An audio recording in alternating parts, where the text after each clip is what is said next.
మనం ఆలోచన చేస్తున్నాం. నెహమ్యా గ్రంథం మొదటి అధ్యాయం. మా టీంలో వాళ్ళు ఈయనకి ఈ అధ్యాయం తప్ప ఏం రాదనుకుంటున్నారు. నెహమ్యా గ్రంథం మొదటి అధ్యాయం 7వ వచనాన్ని నేను చదువుతాను, మీరు కూడా గమనించండి. 6-7 వచనాలు. నీ చెవి యొగ్గి నీ నేత్రములు తెరచి నీ సన్నిధిని దీవారాత్రము నీ దాసులైన ఇశ్రాయేలుల పక్షముగా నేను చేయు ప్రార్థన అంగీకరించుము. నీకు విరోధముగా పాపము చేసిన ఇశ్రాయేలీల కుమారుల దోషమును నేను ఒప్పుకొనుచున్నాను. నేనును నా తండ్రి ఇంటి వారును పాపము చేసి ఉన్నాము. నీ ఎదుట బహు అసహ్యముగా ప్రవర్తించితిమి. నీ సేవకుడైన మోషే చేత నీవు నిర్ణయించిన ఆజ్ఞలనైనను కట్టడలైనను విధులైనను మేము గైకొనక పోతిమి. 7వ వచనం మొదటి భాగంలో నీ ఎదుట బహు అసహ్యముగా ప్రవర్తించితిమి. చిన్న ప్రార్థన చేసుకుందాం. షార్ప్నెస్ ప్రార్థన చేసుకొని దేవుని మాటల కొరకు, దేవుని సహాయం కొరకు, పరిశుద్ధాత్మ దేవుని సహాయం కొరకు వేడుకుందాం. పరిశుద్ధుడైన మా తండ్రి, ప్రేమగల దేవా, ఈ రాత్రి నీ బిడ్డలందరినీ నీ ఇంటికి, మా తండ్రి ఇంటికి మమ్మల్ని నడిపించినందుకై స్తోత్రం చెల్లిస్తూ ఉన్నాను. ఇంతవరకు పాడటానికి, స్తుతించటానికి, మీరు మా కొరకై చేసిన యాగమును, బలియాగమును కనులారా చూడ్డానికి కృప చూపించినారు ప్రభువా, మీకు స్తోత్రాలు. ఇప్పుడు మీ శ్రేష్టమైన లేఖనాన్ని మేము ధ్యానం చేయబోతూ ఉండగా నీ బిడ్డలు నీ మాటల కొరకు ఎదురు చూస్తూ ఉన్నారు ప్రభు. నేనైతే అల్పుడను, ఏమాత్రము యోగ్యత లేని వాణ్ణి. కనికరం చూపించండి. మీ ఆత్మ సహాయము సమృద్ధిగా దయచేయండి నా మీద. నాలో మీ ఆత్మ నుంచి వచ్చిన నీ బిడ్డలందరితోనూ నాతోనూ మీరే మాట్లాడమని మీ దయగల హస్తాలకు నన్ను సమర్పించుకుంటూ వచ్చిన నీ బిడ్డల హృదయాలు తెరువమని యేసు ప్రభునామమున అడిగి వేడుకొనుచున్నాము తండ్రి, ఆమెన్.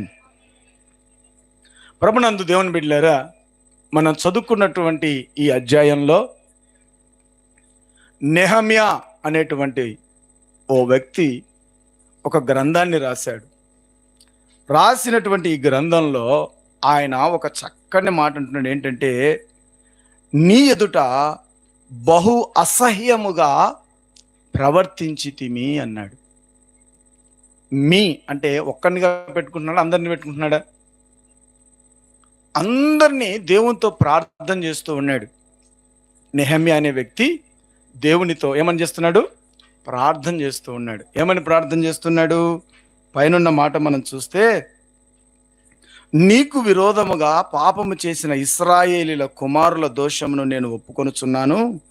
నేనును నా తండ్రి ఇంటి వారును ఏమంటాడు? పాపము చేసి ఉన్నాము.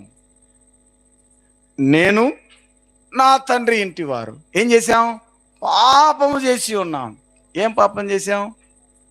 ఎట్లాంటి పాపం చేశాం అంటే, ఆయన అంటున్నాడు, నీ ఎదుట బహు అసహ్యంగా ప్రవర్తించాం. పాపమే కాదు దేవా, అబ్బాయి నీ సన్నిధికి మేము వచ్చాం, నీ ఎదుట మేమున్నాం. అయితే మేము ఎట్లాంటి వాళ్ళమో తెలుసా? నేనును నా తండ్రి ఇంటి వారు ఏం చేశాం? పాపం చేశాం. ఎట్లాంటి పాపం చేశాం? అసహ్యంగా ప్రవర్తించాం అన్నాడు. అసహ్యం అంటే ఏంటండి? అసహ్యం అంటే ఏంటి? ఎంత చెడ్డదంటే, ఇప్పుడు ఎవడన్నా మన మధ్యలో ఎవడన్నా ఒకటో రెండో చేసాడు అనుకోండి, ఏమంటాం? ఏయ్ ఛీ, దూరం బోరా అంటాం. మనమా ఏం చేస్తాం? దాన్ని చూసుకొని ఎత్తి పక్కన పెడతామా? ఏం చేస్తాం? వెంటనే దాన్ని ఏం చేస్తాం? అసహ్యించుకుంటాం. దాన్ని వెంటనే మనం ఏం చేస్తాం? అసహ్యించుకుంటాం. ఛీ అంటాం. కొందరికి తెలియకుండానే వాటి నోట్లోకి నీరుడిపోయి అని ఎంగిల్ని ఊసేస్తాం. దాన్ని ఏమంటారంటే అసహించుకునే చర్య. మరి మనమేం అసహ్యకరమైన పని చేశాం? అసహ్యమైన పనులు మనకు తెలుసా తెలియదండి? మొన్న ముచ్చుమరి అనేటువంటి గ్రామంలో 5వ తరగతి చదువుతున్న అమ్మాయి మీద 3 దుండగులు ఏం చేశారు? పాడు చేసి చంపేసి ఎక్కడేశారో కూడా ఎవరికి తెలియదు. వారు చేసినటువంటి ఆ పని ప్రజలందరూ ఏం చేశారు? అసహించుకున్నారు, చీకొట్టారు. కారణం ఏంటంటే ముక్కు పచ్చలారని చిన్న అమ్మాయి మీద అఘాయిత్యానికి వారు గొడుగుడినప్పుడు వారు చేసినటువంటి ఆ పని ప్రజలకు అసహ్యాన్ని పుట్టించింది. మరి ప్రభునందు దేవుని బిడ్డలారా, ఇది మనుషులకు అసహ్యాన్ని పుట్టించింది. అయితే నెహమ్యా అంటున్నాడు, అయ్యా మేము ఎవరికి అసహ్యాన్ని పుట్టించామంటే నీకే అసహ్యాన్ని పుట్టించామన్నాడు. మరి దేవుడు అసహ్యపడుతున్నాడా? ఎవరిని చూసి దేవుడు అసహ్యపడుతున్నాడు? అసలు దేవునికి ఏదంటే అసహ్యం? మనకి కొన్ని ఇష్టాలు ఉన్నాయి, కొన్ని ఇష్టం లేనివి ఉన్నాయి. మరి దేవుడు అసహ్యపడేటివేంటి? ఏ విషయంలో దేవుడు అసహ్యించుకుంటున్నాడు అంటే సామెతల గ్రంథం 6వ అధ్యాయం, సామెతల గ్రంథం 6వ అధ్యాయం 16వ వచనాన్ని మనం చూద్దాం. సామెతల గ్రంథం 6వ అధ్యాయం 16వ వచనం చూడండి. యెహోవాకు అసహ్యములైనవి, యెహోవాకి అసహ్యమైనవి అనగా దేవుడు ద్వేషించేటివి, దేవుడు అసహించుకునేటివి, దేవుడు చీ అనే విషయాలు ఎన్నున్నాయంట? 6 ఉన్నాయి. అందులో ఏమున్నాయి? అవేవనగా అహంకార దృష్టియు, కళ్ళలాడు నాలుకయు, నిరపరాధులను చంపు చేతులను, దుర్యాలోచనలు యోచించు హృదయమును, కీడు చేయుటకు త్వరపడి పరుగులెత్తు పాదములను, లేని వాటిని పలుకు అబద్ధ సాక్షియు, అన్నదమ్ములలో జగడములు పుట్టించువారును. ఎంతమంది ఏం చేస్తారంట? దేవునికి అసహ్యాన్ని పుట్టించే కొన్ని కార్యాలు ఉన్నాయంట. ఎవరిని చూసి దేవుడు అసహించుకుంటున్నాడట? అన్నదమ్ముల మధ్య జగడాలు పెట్టేటోళ్ళని చూసి దేవుడు ఏం చేస్తున్నాడట? అన్నదమ్ములకు జగడాలు పెట్టేటోళ్ళు ఎవరు?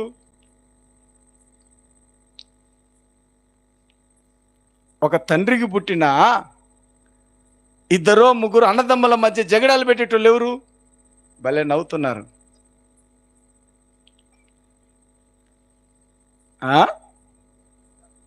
సైతాన్ అంటమ్మా. సైతానేనా? ఓ భార్య వచ్చి భర్తతో అంటుంది, మీ అన్న చూసావా?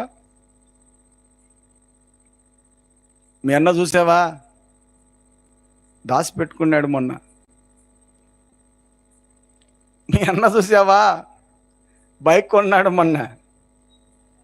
నీ తమ్ముడు చూసావా? నీ తమ్ముడు భార్య చూసేదా? దాచిపెట్టుకుంటుంది.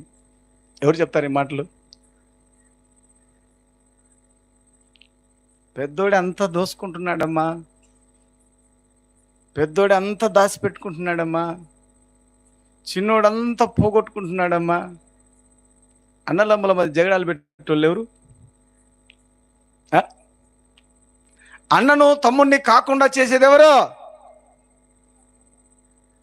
అన్నతో మాట్లాడకుండా చేసేది ఎవరు? తమ్మునితో మాట్లాడకుండా చేసేది ఎవరు? అన్నదమ్ముల మధ్య ప్రేమను లేకుండా జగడాలు పుట్టించేది ఎవరు?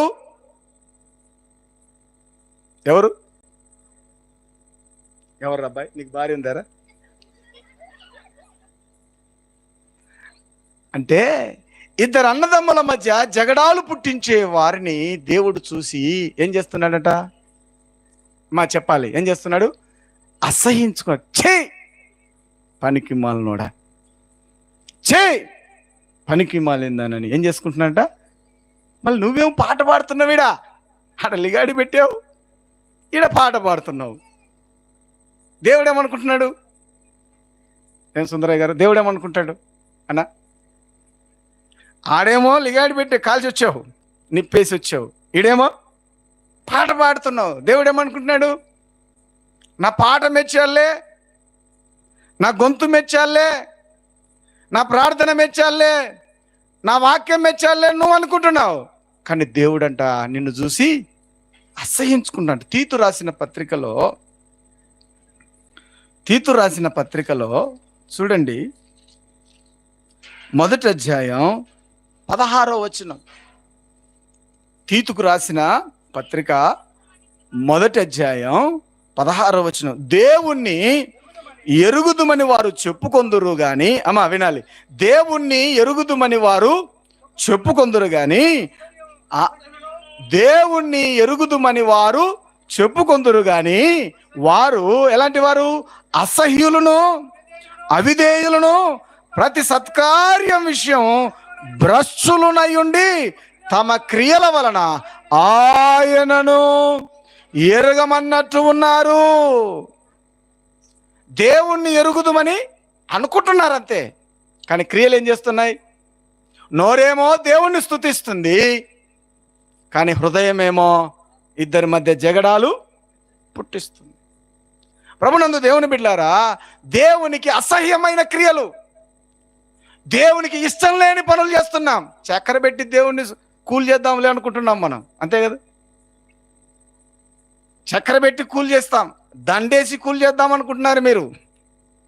దేవుణ్ణి దండతో నోరు మూయిద్దాం అనుకుంటున్నారు. దేవునికి చక్కెర పెట్టి చదివిస్తే చాలనుకుంటున్నారు. ఊదుబత్తీలు అంటించి దేవునికి మహిమ చెల్లిద్దాం అనుకుంటున్నారు. దేవుని బిడ్డలారా, దేవుడు ఊదుబత్తీలతో మహిమ పొందేవాడు కాదు, చక్కెరతో సంతోషపడేవాడు కాదు, దండలతో మిడిసిపోయేవాడు కాదు. దేవుడు ఏం చూస్తున్నాడు? సమూయేలు, నువ్వు మనుషుల యొక్క పై రూపాన్ని చూస్తున్నావు కానీ నీ దేవుడైన యెహోవా అంతరంగాన్ని చూసేవాడు. నేను పై రూపానికి మురిసిపోయేవాడిని కాదు. నాకు కావాల్సింది పై రూపం కాదు, అగరబత్తీలు కాదు, ఊదిబత్తీలు కాదు, కోడెలు కాదు, దూడలు కాదు, కోడి రక్తం కాదు. నాకు కావాల్సింది అంతరంగం.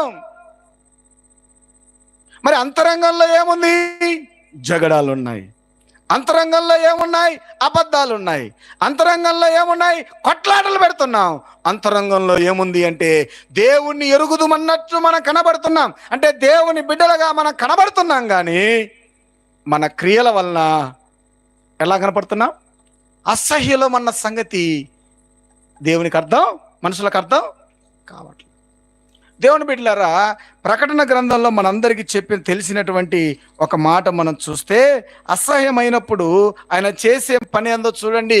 ప్రకటన గ్రంథం 3వ అధ్యాయం 14వ వచనం నుంచి చూస్తే, లవదోకియలో ఉన్న సంఘపు దూతకు ఇలాగు వ్రాయుము, ఆమేన్ అనువాడును నమ్మకమైన సత్యసాక్షియు దేవుని సృష్టికి ఆదియునైన వాడు చెప్పు సంగతులేమనగా, నీ క్రియలను నేను ఎరుగుదును, నీవు చల్లగానైనను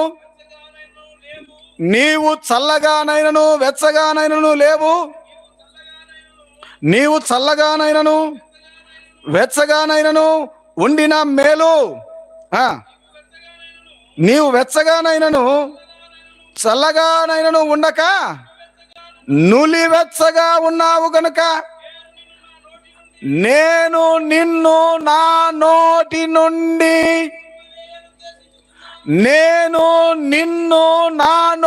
నుండి ఏం చేస్తున్నట్ట? పో అని ఉమ్మేస్తున్నట్ట. ఇప్పుడు నోట్లో నుంచి ఎక్కడ వచ్చి పడ్డావు? నోట్లో నుంచి ఏం చేస్తున్నట్ట? ఉమ్మేస్తున్నట్ట. ఉమ్మేస్తే ఇప్పుడు చూడండి, ఎక్కడెక్కడో ఎవడో మనల్ని బయటికి గొంటాడంటే దేవుని దగ్గరికి చేరొచ్చు.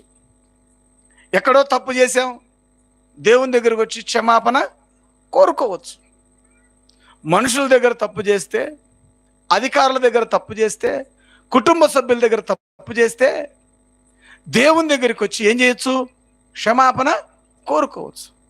కానీ దేవుని దగ్గరనే తప్పు చేస్తే, దేవుణ్ణే మోసం చేస్తే, దేవుణ్ణే మనం కప్పిపుచ్చామనుకోండి,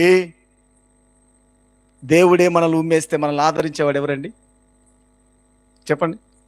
దేవుడే మనల్ని ఉమ్మేస్తే మన దగ్గర తీసుకుంటాడు ఉంటాడా? చెప్పండి. ఎవరైనా దగ్గర తీసుకుంటారమ్మా? ఎవడో తోసేస్తే దేవుడే మనకు ఆశ్రయం. అలాంటి అందరూ క్షమించకపోయినా దేవుడు మాత్రమే క్షమించేవాడు. మనల్ని క్షమించి మనల్ని హక్కు చేర్చుకున్న దేవుడే మనల్ని థూ అని ఉమ్మేస్తే మన దగ్గర చేసుకునేవాడు ఎవరు? తెలియదు. అందుకే ప్రభునందు దేవుని బిడ్డలారా, ఈ రాత్రి మన గ్రామానికి వచ్చింది ఏంటంటే, ప్రభు అసహించుకుంటున్నాడు. ప్రభు తన కృప చూపాలని కోరుకుంటున్నప్పటికీ ప్రభు మనుషుల యొక్క క్రియల వలన మనుషులు ఏం చేస్తున్నాడట? అసహ్యం. నిన్ను నన్ను చూస్తే దేవునికి ఏం పుడుతుంది? అసహ్యం పుడుతుంది. ఎందుకు అసహ్యం పుడుతుంది? కొందరు చూస్తే మనకు వాళ్ళంతా మంట, వాళ్ళు చేసి నడక, వాళ్ళు పడుతున్న కథలు చూస్తే మనకేమడుతుంది? ఒక ఆమె అంటుందన్న, ఆమెను చూస్తే మంట పుడుతుందన్న నాకు. ఏమ్మా ఆమెకు నీకేం మంట? ఆమె మంట. ఆ కథలు చూస్తే నాకు కడుపులో పుడుతుందన్న మంట అంటే వెంటనే పక్కన ఒకటి గ్లాస్ తెచ్చినమ్మా, కొన్ని నీళ్ళను తాగమ్మా, చల్లగా అయిపోతావు అని. ఏంటికి ఆ మంట అంటే, పడే కథ ఒకటి, ఇలా చేసే పనులు అటటోళ్ళని చూసి ఏమనిపిస్తుంది? మనకు కూడా మంటలేదు సార్. మరి మన గురించి మన క్రియలన్నీ ఎరిగిన దేవుడు, మన ప్రవర్తన ఎరిగిన దేవుడు, మన ఆలోచన ఎరిగిన దేవుడు, మన అంతరంగం ఎరిగిన దేవుడు అన్ని కథలు పడి ఇటుకు వచ్చి ప్రభువా ప్రభువా అంటే ఏమంటాడు? చేయి బా. కుక్కను కదా కసిరినట్టు దేవుడు ఏం చేస్తాడు? ఉమ్మేస్తాడా? ఈడ అసహించుకుంటాడట. దేవుని బిడ్డలారా, ఈరోజు అసహించుకునే స్థితిలో మనం ఉండకూడదు. దేవుని దృష్టిలో మనం ప్రీతికరమైన వ్యక్తులుగా ఉండాలి. అసహ్యకరమైన పనులలో మనం ఉండకూడదని చెప్పడానికే ఈరోజు మన గ్రామానికి మేము వచ్చాం. అయితే దేవుని బిడ్డలారా, సామెతల గ్రంథం 8వ అధ్యాయం 16వ వచనంలో 6 విషయాలు మనం చూసుకున్నాం. దేవునికి అసహ్యకరమైనవి ఏంటివి? గుర్తుపెట్టుకోండి, దేవునికి అసహ్యకరమైనటివి కీడు అహంకార దృష్టి. ఏంటంటండి? అహాన్ని ప్రదర్శిస్తూ ఉంటారు. వాళ్ళన్నగారికి ఈమెకేంది అహం అర్థం కాదు. ఆయన డిఎస్పీ అయితే ఈమె డిఎస్పీ అయినట్టు ఫీల్ అవుతుంటుంది ఈమె. అర్థమైందా? ఆయన ఎవరో డిఎస్పీ అయితే ఈమె డిఎస్పీ అవుతారా? అంటే దేన్నో చూసుకొని, మరి దేన్నో చూసుకొని, ఆస్తిని చూసుకోనో, అంతస్తును చూసుకోనో, డబ్బును చూసుకోనో మనిషి ఏం ఫీల్ అవుతాడు? అహాన్ని ప్రదర్శిస్తాడు. కింద కూర్చోలేడు, కింద కాళ్ళు పొందదు, పని చేయలేము. ఏమంటే రిచ్చా కాదమ్మా? అహంకారపు దృష్టి. తర్వాత కళ్ళలాడు నాలుక. కళ్ళలాడే నాలుక అంటే, కళ్ళ అంటే అబద్ధం ఆడే నాలుక. ఎంతమందికి ఉంది నాలుక చెప్పండి?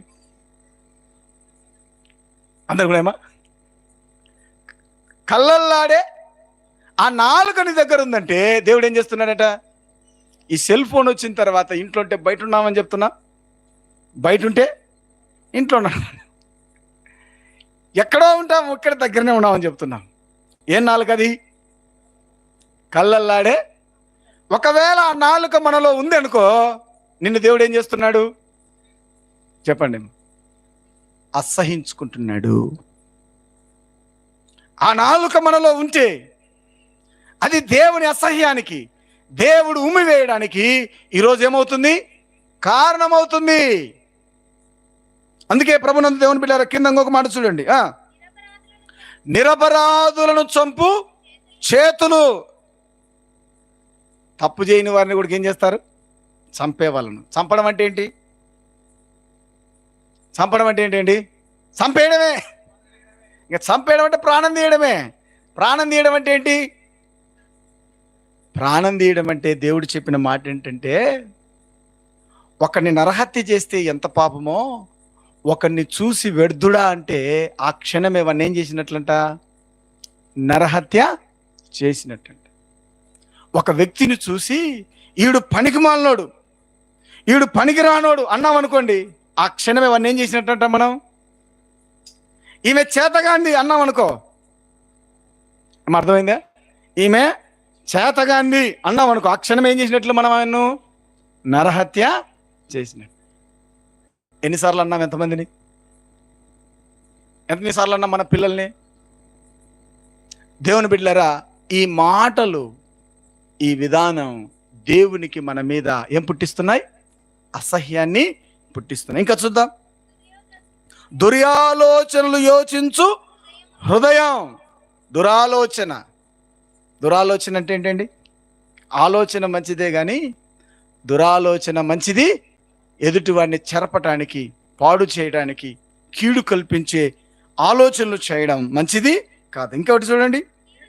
కీడు చేయుటకు త్వరపడి పరుగులెత్తు పాదములు.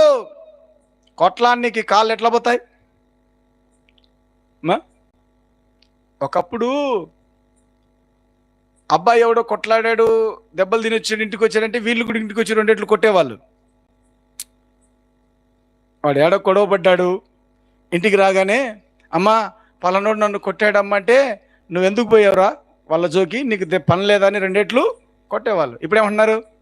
నిన్ను ఎవడరా కొట్టింది, పదరా పోదాం, మనం ఇస్తున్నా సందా, వాందేనా చర్చి, మనది పద చూద్దాం, ఎవడాడు నిన్ను కొట్టేటోడు ఎవరా, మేమే కొట్టలేదు అన్నావా లేదా?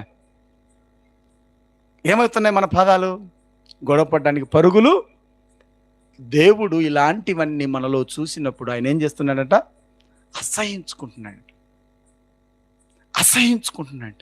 దేవుని బిడ్డలారా, మనమేమో దేవుని కృప కావాలని పరుగులు తీస్తున్నాం, దేవుడేమో మనల్ని చూసి అసహించుకుంటున్నాడు.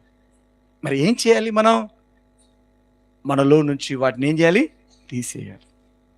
ఆయన అన్నాడు, నెహమ్యా వచ్చి, అయ్యా ఇది నాతో వచ్చింది కాదు, ఈ పాడు బుద్ధి నాతో కాదు, ఇది మా పితరులు చేశారు, వారి నుంచి మాకు వచ్చింది, మా నుంచి మా పిల్లలకు వచ్చింది, వారు తప్పు చేశారు, మేము తప్పు చేశాం, ఇది తరతరాలుగా వస్తూనే ఉంది అంటున్నాడు.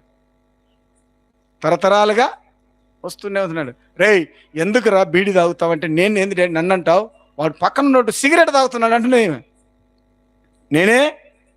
నేనే నువ్వు ఇచ్చే లెక్కకు బీడీలే రాకున్నాడు, పక్కనోడు సిగరెట్లు కూడా తాగుతున్నాడు, వాళ్ళ డాడీ ఇంకా దండిగా డబ్బులు. ఎవరితో కంపేర్ చేసుకుంటున్నాడు వీడు? ఈయనకంటే మించి తాగినంతో చిన్న పిల్లలు ఈరోజు బీడీలకు, గుట్కాలకు, సిగరెట్కి, మద్యానికి బానిసలై 4 ఏళ్ళ పిల్లోడు కూడా వీళ్ళ వ్యవహారం ఎప్పుడు బయటపడుతుందంటే, డీజేనో పెళ్లి ప్రోగ్రాం పడింది అనుకోండి, ఒకడొకడు ఊగుతూ ఉంటాడు, ఇక కింద ఊడింది కూడా మనకి అర్థమే. ఒక్కొక్కడు ఊగిపోతాడు, ఒక్కొక్కడు ఒక పవన్ కళ్యాణ్ అవుతాడు. ఏముంది, వాళ్ళని చూసి మనం మురిసిపోతున్నాం. వాడు తాగాడో ఊగుతున్నాడో వాడిని సరిచేసే ఆలోచనలే మర్చిపోయి నవ్వేస్తూ ఉన్నాం. దేవుని బిడ్డలారా, అలాంటి వారు అలాంటి పనులు చేస్తున్నప్పుడు వాస్తవంగా అసహ్యం పుట్టించదా? పుడుతుందా? చిచ్చి, పిల్లలు చెడిపోయారు, పాడైపోయారు అనిపిస్తుందా?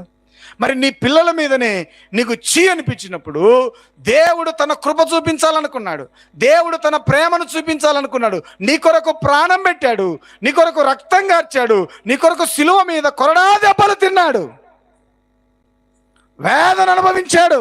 మనం చూసాం కదా, వీపంతా దున్నబడింది, తల మీద ముళ్ళ కిరీటం ధరించబడింది. ఒక్కొక్కడు కొరడాలు తీసి కొడుతుంటే చల్లమని చర్మము చీలొచ్చింది, నాగటి చాళ్ళ వల్ల ఆయన వీపు దున్నబడింది. ఎందుకు? నీ కొరకు నా కొరకు ఆయన ప్రాణం పెట్టి రక్తం చిందించి తను మరణించి తిరిగి 3వ దినాన లేస్తే ఆ ప్రభువుని ఎరగకుండా మనం ఎట్లా బతుకుతున్నాం? మన ఇష్టం వచ్చినట్లు మనం జీవిస్తూ ఉన్నాం. అప్పుడు ప్రభు అనుకుంటే, వీళ్ళ కొరక నేను దెబ్బలు తినింది, వీళ్ళ కొరక నేను ప్రాణం పెట్టింది, వీళ్ళ కొరక నేను నా ఒళ్ళు ఊనం చేసుకున్నాను.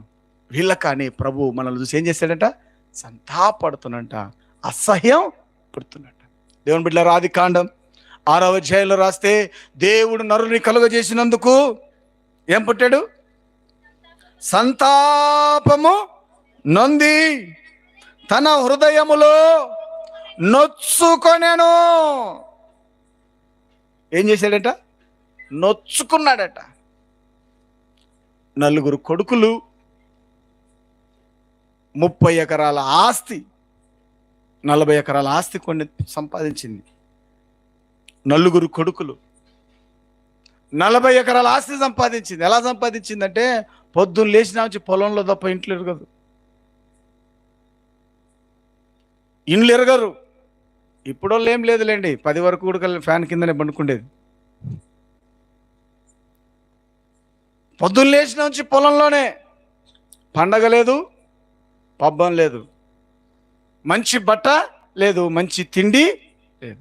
కారం దంచుకొని తిని కడుపు నిండా నీళ్లు తాగి పనిచేసింది.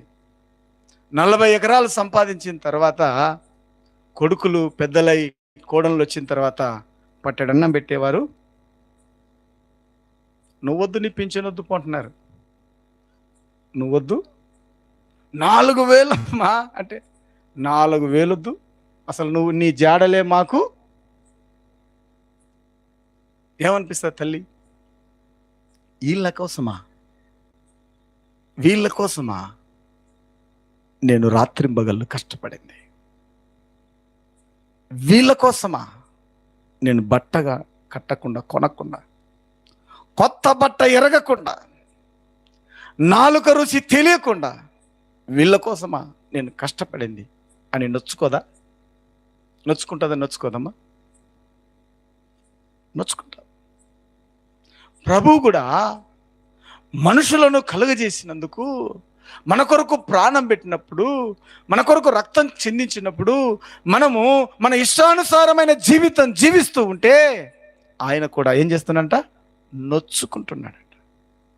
ఈరోజు దేవుని బిడ్డలారా, మనం దేవుణ్ణి నొప్పిస్తున్నాం, దేవునికి గాయం చేస్తున్నాం. దేవుని అరచేతుల్లో ఆనాడు సైనికులు మేకులు కొట్టినట్టుగా మనం కొట్టకుండానే మన ప్రవర్తన వల్ల ఆయనకి ఏం చేస్తున్నాం? గాయాలు రేపుతున్నాం. అందుకే దేవుడట మనందరినీ కలుగజేసినందుకు ఆయన సంతాపం నుండి హృదయంలో ఏం చేశాడట? నొచ్చుకున్నాడు. ఎందుకు పుట్టింది ఈమె నా కడుపులో, ఈడు ఎందుకు పుట్టాడు నా కడుపులో అని నొచ్చుకునే పరిస్థితిలో ఈరోజు నీవు ఉన్నావా? ప్రియ సహోదరి, సహోదరుడా, ఒక దినాన నీవు కూడా ముసలోడు అవుతావు. ఒకరోజు నీవు కూడా ముసల్దాని అవుతావు. ఒకరోజు మనం కూడా ఆ స్థాయికి వెళ్తామన్న సంగతి కూడా మరిచి ఏం చేస్తున్నావు? బహు కఠినంగా కాళ్ళ కాడి చూసుకుంటున్నాం. దేవుని బిడ్డలారా, అలాంటి వారిని చూసి ప్రజలు ఏం చేస్తున్నారు? అసహించుకోరు? అసహించుకుంటారా? అసహించుకోరా? మరి ప్రజలే అసహించుకుంటున్నప్పుడు అంత దీవెనిచ్చిన దేవుడు అసహించుకోడా? ఖచ్చితంగా ఏం చేస్తాడు? అసహించుకుంటాడు. మరి దేవుడు అసహించుకుంటే మన పరిస్థితి ఏమవుతుంది? ఏమవుతుందో చూడండి. ప్రకటన గ్రంథం 21వ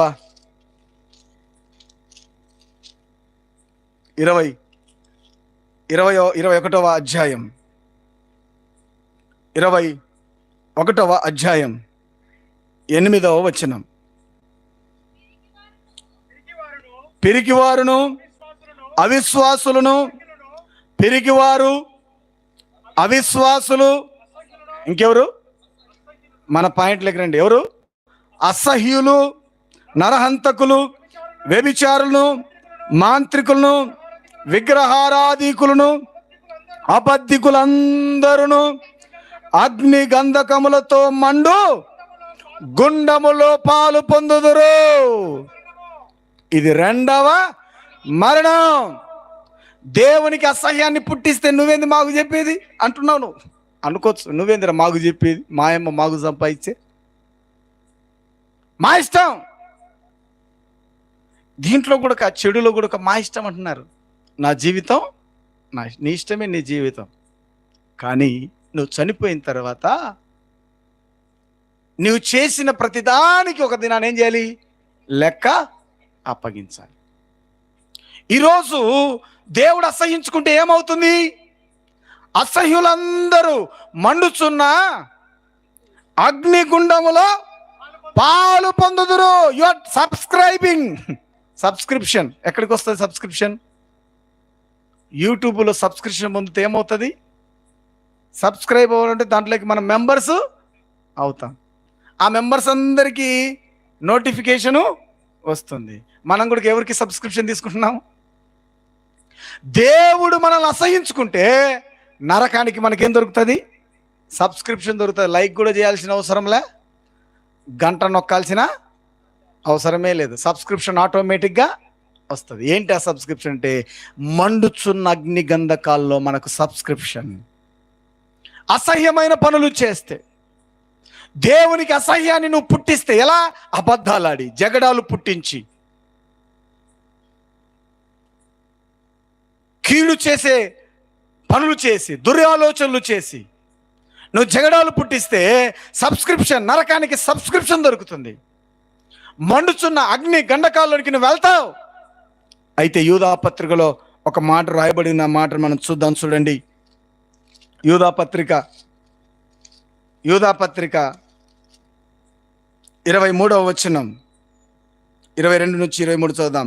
సందేహపడు వారి మీద కనికరము చూపుడి, అగ్నిలో నుండి లాగినట్టు కొందరిని రక్షించుడి, శరీర సంబంధమైన వారి అపవిత్ర ప్రవర్తనకు ఏమాత్రము నొప్పుకొనక దానిని అసహించుకొనుచు భయముతో కొందరిని కరుణించుడి. అగ్నిలో నుండి లాగినట్టు కొందరిని రక్షించండి. ఈ సభలు ఏంటంటే, ఎవరైతే నరకానికి సబ్స్క్రిప్షన్ ఆల్రెడీ తీసుకున్నారో వాళ్ళని అన్సబ్స్క్రైబ్ చేయడానికి వచ్చినాం మేము. ఏమా? సబ్స్క్రిప్షన్ నుంచి అన్సబ్స్క్రైబ్ అంటే నరకం నుంచి తప్పించబడాలంటే దేవుని నోట్లో నుంచి ఉమ్మివేయబడకుండా నీవు ఉండాలి. నేను పాట బాగా పాడతానండి, నేను ప్రార్థన బాగా చేస్తానండి. పాట ప్రార్థన దేవుని దగ్గరికి తీసుకుపోతుందండి? తీసుకుపోతుందా? ఏం తీసుకుపోతుంది? నీ అంతరంగమే నిన్ను పరలోకానికి తీసుకుని వెళ్తా. నీ హృదయం ప్రభు నీ అంతరంగాన్ని చూస్తున్నాడు. ఆ అంతరంగంలో అపవిత్రత దాగి ఉంటే, ఆ అంతరంగంలో ప్రభుని అసహ్యం పుట్టించే కార్యాలు ఉంటే అవి ఏం చేస్తాయి? నిన్ను నరకానికి లాక్కొని వెళ్తాయి. దేవుని బిడ్డలారా, బైబిల్ గ్రంథంలో సమూయేలు మొదటి గ్రంథంలో ఒక ఏలి అనేటువంటి ఒక వ్యక్తి ఉన్నాడు. ఆయన ఒక పెద్ద దైవజనుడు. ఆ దైవజనునికి 3 కుమారులు ఉన్నారు. ఎంతమంది కుమారులు ఉన్నారండి? 3 కుమారులు ఉన్నారు. చూడండి, సమూయేలు మొదటి గ్రంథం 2వ అధ్యాయం. సమూయేలు మొదటి గ్రంథం 2వ అధ్యాయం 17వ వచనాన్ని చదవండి. అందువలన ఆ జనులు యెహోవాకు నైవేద్యము చేయుటయందు అసహ్యపడుటకు ఆ యవనులు కారణమైరి గనుక వారి పాపము యెహోవా సన్నిధిని గొప్పదైపోయింది. ఎవరిల్లు? హోఫ్ని, ఫినేహాసు అనేటువంటి 3 యవనస్తులు ఏలి కుమారులట దేవుని మందిరంలో ఉన్నారట. దేవుని మందిరంలో ఉన్నాడు. తండ్రి ఏమో యాజకుడు, సంఘ కాపరి. 3 కొడుకులు అక్కడే ఉన్నారు. ఆ మందిరానికి ఏం తీసుకొని వస్తారంటే, ఏటేటా దహన బలులు తీసుకొని వస్తారు. వీళ్ళు ఏం చేయాలంటే, ఆ దహన బలిని తీసుకొని ఉడికించి, అది ఉడికినప్పుడు ఆ కొవ్వు ఆవిరై పైకి వెళ్ళాలి. ఆ పొట్టేలు కానీ గొర్రె కానీ ఏదైనా వస్తే అది ఉడికించినప్పుడు అది కొవ్వంతా ఉడికి ఆవిరై పైకి పోవాలి. అది ఆవిరంతా పైకి వెళ్ళిన తర్వాత, అది ఉడికిన తర్వాత వీళ్ళు ఏం చేయాలంటే 3 కొంకిలున్న కొక్కి తీసుకొని ఆ కుండలోనికి ఇట్లా పొడవాలి. తమ శక్తి వంచన కొద్దీ పొడవాలి. పొడిసి బయటికి తీయాలి. ఎంతైతే ఆ 3 కొంకులకు మాంసం వస్తుందో ఆ మాంసం తీసుకొని ఈ యాజకుని కుమారులు తినాలి.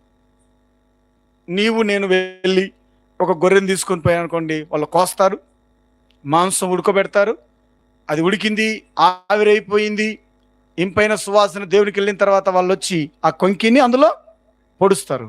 ఎంతైతే వస్తుందో అది దేవుని సేవకునికి మిగిలింది అక్కడున్న వారి. అయితే ఈ ఏలీ ముగ్గురు కుమారులు వచ్చి వాళ్ళని అడిగేటోళ్ళు, అయ్యా మా మాంసం మా భాగం మాకు ఇవ్వమని అడిగేటోళ్ళు. వాళ్ళు అంటున్నారు, ఇస్తామండి, ఎందుకు ఇవ్వం, ఉడకనివ్వండి, ఉడికిన తర్వాత మీరు కొక్కి పెట్టండి, మీకు వచ్చినంత మీరు తీసుకోండి అంటే, మాకు ఉడికింది మాకేలా, ఉడికింది ఏమవుతుంది, ఆ రోజుకే దాని పని అయిపోతుంది. ఏం చేయాలి వీళ్ళకి, మాకు పచ్చి మాంసమే కావాలా, పచ్చి మాంసమే కావాలని వాళ్ళతో గొడవ పెట్టుకుంటున్నారట. ఉడికింది తీసుకుర్రా అంటే నాకు ఉడకక ముందే మాకు కావాలని గొడవ పెట్టుకుంటున్నారు. గొడవ పెట్టుకొని ఆ మాంసాన్ని తీసుకుంటున్నారు. వీళ్ళు పచ్చి మాంసం తీసుకొని తింటుంటే మందిరానికి వచ్చేటోడు కూడా, రేయ్ ఈరోజు మందిరానికి పోయి మాంసం తీసుకొని దేవునికి బలి అర్పిద్దాం అంటే, రే మందిరానికి పోయినాం అనుకాడ ముగ్గురు ఉండారా, అది దేవునికి పోదరా, ముందు ఎవరి దగ్గరికి పోతుంది ఇది, దేవుని కంటే ముందు ఎవరి దగ్గరికి పోతుంది ఇది, ఈ ఏలి కుమారులు పనికి మాలోళ్ళు ఉండారా, వాళ్ళ దగ్గరికి పోతుందని వీళ్ళకి ఎరిగి వీళ్ళు చేసే పనుల వలన వారు దేవుని మందిరానికి రావడమే ఏం చేశారట, మానేశారట. మందిరానికి రావడమే మానేశారు. అంతేకాదు ఈ ముగ్గురు యవనస్తులు మందిరానికి వచ్చేటువంటి యవన స్త్రీలతో ఏం చేస్తున్నారట, పాపం చేస్తున్నారట. యవన స్త్రీలతో ఏం చేస్తున్నారు, వీళ్ళు పాపం చేస్తున్నారు. వీళ్ళు యవన స్త్రీలు పాపం చేస్తున్నారు, దేవుని సొమ్ము దొంగులుతున్నారు, మందిరానికి వచ్చే వారితో పాపం చేస్తుంటే వీరు దేవుని మందిరం దగ్గర ప్రజలకు ఏం పుట్టించారు, అసహ్యాన్ని పుట్టించి. ఎవరి వలన అసహ్యం పుడుతుంది చెప్పండి, ఎక్కడ అసహ్యం పుట్టింది, దేవుని మందిరంలో అసహ్యం పుట్టింది. ఇప్పుడు ఎవరి వల్ల దేవుడు అసహ్యించుకుంటున్నారు, మందిరానికి పోయే వాళ్ళని చూసి ఆ ప్రజలు ఏం చేశారు, అసహ్యం పుట్టించుకుంటున్నారు. ఈరోజు దేవుని బిడ్డలారా, ఆ కాలంలో జరిగింది, మరి ఈ కాలంలో మందిరానికి వెళ్ళేటోళ్ళు ఎట్టున్నారు, మందిరాలకు వెళ్ళే మధ్యలోనే ఏం జరుగుతున్నాయి, పాడు పాపాలు జరుగుతున్నాయి. మందిరాల్లో వ్యభిచారాలు జరుగుతున్నాయి, మందిరాల్లో అక్రమ సంబంధాలు జరుగుతున్నాయి. ఇక్కడి నుంచి ఇతను వస్తాడు, అక్కడి నుంచి ఆవిడ వస్తుంది, మందిరంలో వీళ్ళు కలుసుకోవడానికి అవకాశాన్ని చూసుకుంటున్నారు. ఎంత ఘోరమైన పరిస్థితులు దాపురించాయో చూడండి. మందిరానికి పిల్లలను పంపాలంటే భయం, మందిరానికి యవనస్తురాలను పంపాలంటే భయం, మందిరానికి ఒంటరిగా వెళ్ళాలంటే భయం. కారణం ఏంటి, మందిరంలో పాపం పెరిగిపోతూ ఉంది. ఒకప్పుడు పాపం బయట ఉండేది, ఇప్పుడు బయట ఉన్న పాపం ఎక్కడికి వచ్చింది, మందిరంలోకి వచ్చింది. మందిరంలోకి రాదు, సేవకుల మధ్యలోకి వచ్చింది, సేవకురాళ్ళ మధ్యలోకి వచ్చింది, విశ్వాసుల మధ్యలోకి దూరింది. అప్పుడు విశ్వాసులు పాపములో మునిగి తేలుతూ ఉన్నప్పుడు ప్రజలు వారిని చూసి ఏం చేస్తున్నారు, ఏమన్నా ఏం చేస్తారు, అసహ్యించుకుంటున్నారు. అంటే మనిషి యొక్క భక్తి మంచితనంతో ప్రారంభమయ్యి చివరికి అసహ్యాన్ని పుట్టిస్తుంది. నీ భక్తి నీ ప్రవర్తన వల్ల అసహ్యాన్ని పుట్టిస్తుంది. అది ఎంత మాత్రము నీకు నాకు క్షేమము కాదు. అందుకే నువ్వు వెచ్చగానైనా ఉండు, చల్లగానైనా ఉండు, కానీ నులివెచ్చని స్థితి ఉమ్మి వేయిస్తుందట. ఈరోజు దేవుని బిడ్డలారా, దేవుని సన్నిధికి వచ్చిన వారలారా, అసహ్యులందరూ మండుచున్న అగ్నిగుండంలోకి ఏమవుతున్నారు, పాలు పొందుతున్నారు. ఆ గుండానికి మనం వెళ్దామా? అక్కడ ఏముంది, ఏడుపును పనులు కొరుకుట. అసహ్యానికి మనం కారణమైనా, ఇతరులు మనలో అసహ్యించుకున్నా, అసహ్యుల గుంపులో మనమున్నా మన నరకానికి వెళ్తాం. అయితే ఆ నరకం నుండి తప్పించడానికి యేసు ప్రభు మన కొరకు ప్రాణం పెట్టాడు, రక్తం కార్చాడన్న సంగతిని మీకు తెలియజేయాలి. ఆ నరకం నుండి మీరు తప్పించబడాలి. అపవాది ఉచ్చులో నుండి కొందరినైనా అగ్నిలో నుండి లాగినట్టు మిమ్మల్ని కొందరినైనా లాగాలని మేము మీ మధ్యలోనికి వచ్చాం. మీరు మా చెయ్యి అందుకొని బయటకు వచ్చారా, అగ్ని నుంచి రక్షించబడతారు. చెయ్యి వదిలేస్తే అగ్నిలోనే ఉంటారు. చెయ్యి అందుకొని పైకి వస్తే, కళ్ళల్లాడు నాలుకను వదిలేస్తే, అబద్ధములాడే నాలుకను వదిలేస్తే, జగడములాడికే నాలుకను వదిలేస్తే, కీడు చేయడం వదిలిపెడితే ఏమవుతావు? నువ్వు నిత్య జీవాన్ని స్వతంత్రించుకుంటాం. లేదు నా బతికింతే, నేను ఇట్లానే ఉంటానంటే ఏమవుతావు? ఏమవుతావమ్మా? నరకంలోకి వెళ్తావు. నా ఇష్టం నా బీడి. ఒకడు అన్నాడు, నువ్వు ఇచ్చావా? నా డబ్బు, నా కోటరు, నా సీసా, నా సిగరెట్టు. ఎవరో ఒక ఆయన పాట రాశాడు, చుట్టా బీడి సిగరెట్టు నరకములోనికి తొలిమెట్టు. చుట్టా బీడి సిగరెట్టు నేను నరకానికి ఎక్కిస్తాను. గప్పు గప్పున పీలుస్తావు, గుండెకాయనే కాలుస్తావు. ఏమవుతావు? పీల్చినప్పుడు బాగానే ఉంటుంది, తర్వాత సిగరెట్ అంటుందంట, రేయ్ ఇప్పుడు నువ్వు నన్ను పీలుస్తున్నావు, కొద్ది రోజులాగు నేను నిన్ను పీలుస్తాను. పిలుస్తుందా? పిలుస్తుందమ్మా? పీలుస్తుంది. కాబట్టి ఈ రాత్రి ప్రభునందు దేవుని బిడ్డలారా, హోఫ్ని, ఫినెహాసు, ఏలీ కుమారులు దేవునికి అసహ్యాన్ని పుట్టించారు, అసహ్యానికి కారణమయ్యారు. దేవుని సన్నిధికి రాకుండా వారు అడ్డుపడ్డారు. ఈరోజు మన ప్రవర్తన జీవితం, మన వ్యక్తిగత జీవితం దేవుని సన్నిధికి రాకుండా ఆపుతుందా? నిన్ను దేవుని కృపను ఈరోజు పొందుకోలేకపోవడానికి కారణం ఏంటో తెలుసా? ఎందుకు నెహెమ్యా ఈ ప్రార్థన చేస్తున్నాడో తెలుసా? నెహెమ్యా అంటున్నాడు, ఈ ప్రార్థన వారికి ఎప్పుడు వచ్చిందంటే, నెహెమ్యా ఇశ్రాయేలు ప్రజలు ఒక గొప్ప రాజు కింద ఉన్నారు. ఎవరా రాజు? ఇశ్రాయేలు ప్రజలకు మొట్టమొదటి రాజు సౌలు. సౌలు తర్వాత ఎవరు వచ్చారు? దావీదు వచ్చాడు. ఇశ్రాయేలు ప్రజల్లోనే పేరుగాంచిన రాజు దావీదు. దావీదు తర్వాత సొలొమోను. అలాంటి రాజుల పరిపాలనలో ఉన్నటువంటి ఇశ్రాయేలు ప్రజలు ఈరోజు బబులోను దేశంలో బానిసలుగా ఉండి దేవుని దగ్గరికి వచ్చారు. బబులోను దేశంలో బానిసలుగా ఉండి దేవుని దగ్గరికి వచ్చి, అయ్యో ప్రభువా, మేము అసహ్యమైన పనులు చేశాం, మా తండ్రి పనులు చేశాడు, మేం చేశాం, మేము నీ దృష్టికి అసహ్యంగా ప్రవర్తించాం, ఛీ అనేటట్టు ప్రవర్తించాం, మమ్మల్ని కనికరించయ్యా అని ప్రార్థన చేస్తున్నాడు. ఎందుకు ఆ ప్రార్థన చేస్తున్నాడంటే, సొలొమోను కూడా ఇదే ప్రార్థనను వారికి జ్ఞాపకం చేశాడు దేవునికి. ఏమన్నా తెలుసు చూడండి, మొదటి రాజుల గ్రంథం 8వ అధ్యాయం, మొదటి రాజుల గ్రంథం 8వ అధ్యాయం చూడండి, 46వ వచనం, 45 నుంచి 46 వచనాలు చదువుతున్న. ఆకాశమందు నీవు వారి ప్రార్థన విన్నప్పుడు విని వారి కార్యమును నిర్వహించు. పాపము చేయనివాడు ఎవడన్నా ఉన్నాడమ్మా? పాపం చేయనివాడు, అబద్ధాలు ఆడని వాడు ఎవరన్నా ఉన్నారా ఈ బయలునా? ఒకసారి చేయొత్తండి చూద్దాం. నేను అబద్ధం ఆడనన్న వారు ఎవరన్నా ఉన్నారా ఇక్కడ? చేయొత్తండి. ఉన్నారమ్మా ఎవరన్నా మీ ఊర్లో? పాపము చేయని వాడు ఒకడు లేడు. వారు నీకు విరోధముగా పాపము చేసినప్పుడు చేసినడలనేమి, నీవు వారి మీద కోపగించుకొని వారిని శత్రువుల చేతికి అప్పగించినడలనేమి, వారు వీరిని బట్టి దూరమైనట్టి గాని దగ్గరైనట్టు గాని ఆ శత్రువుల దేశములో చెరగా కొనిపోయినప్పుడు, వారు చెరగా కొనిపోబడిన దేశమందు తాము చేసిన దానిని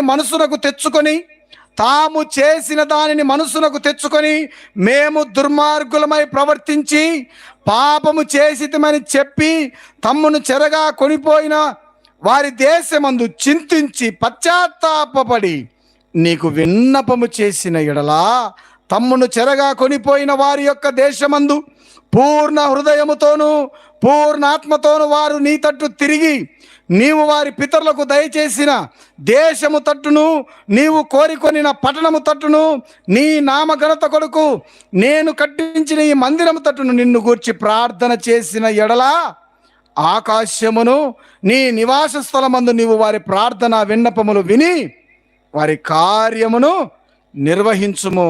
వారు నీకు విరోధముగా పాపము చేసిన నీ జనులు ఏ తప్పులు చేత నీ విషయమై అపరాధులైరో ఆ తప్పులను వారికి క్షమించి వారిని చెరలో నుండి కొనిపోయిన వారు వారిని కనికరించున్నట్లు వారి ఎడల కనికరము పుట్టించు. అమ్మాయి మాటలు అర్థమైనా?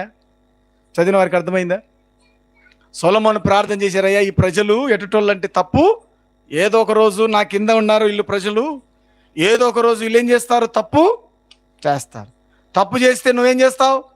ఖచ్చితంగా వారిని శిక్షిస్తావు. చెరలోనికి వారు వెళ్ళిపోతారు. రోగాల గుండో శ్రమల గుండో వాళ్ళు వెళ్తారు.